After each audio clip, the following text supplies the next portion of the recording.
Gubernur Aceh Muzakir Manaf mengundang forum bersama atau Forbes DPR DPD RI asal Aceh pada Jumat malam di Pendopo Gubernur Aceh.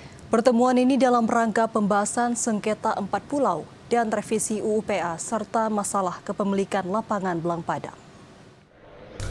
Ketika membahas sengketa 4 pulau dan revisi UU PA serta masalah kepemilikan lapangan Belang Padang dengan Forbes DPR dan DPD RI asal Aceh pada Jumat malam di Banda Aceh, Gubernur Aceh Muzakir Manaf menyatakan bahwa pemerintah Aceh menolak keras penetapan sepihak Kementerian Dalam Negeri yang menyatakan 4 pulau yakni Pulau Panjang, Pulau Lipan, Pulau Mangkir Kecil, dan Mangkir Besar masuk dalam wilayah Sumatera Utara.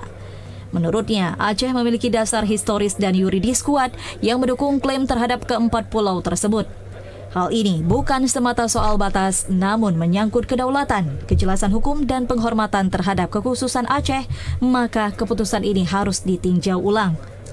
Muzakir Manaf juga menambahkan terkait dengan revisi UU PA perlu dipastikan setiap perubahan tetap merujuk pada semangat MOU Helsinki 2005 dan juga memperkuat kekhususan Aceh, bukan justru menguranginya.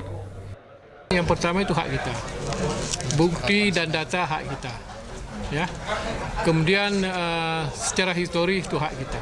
Secara hak kita. Apalagi secara penduduk hak kita.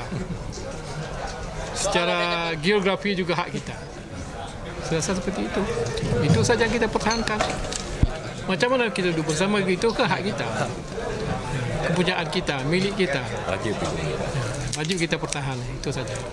Pada kesempatan tersebut, Muzakir Manaf juga mengajak seluruh anggota Forbes dan tokoh Aceh untuk bersatu mendorong peninjauan ulang keputusan Mendagri terkait dengan 4 pulau dan revisi UU PA serta berupaya untuk mengembalikan pengelolaan Belang Padang kepada pemerintah Aceh. Dari Banda Aceh, Teguh Ferry, TVRI Aceh melaporkan.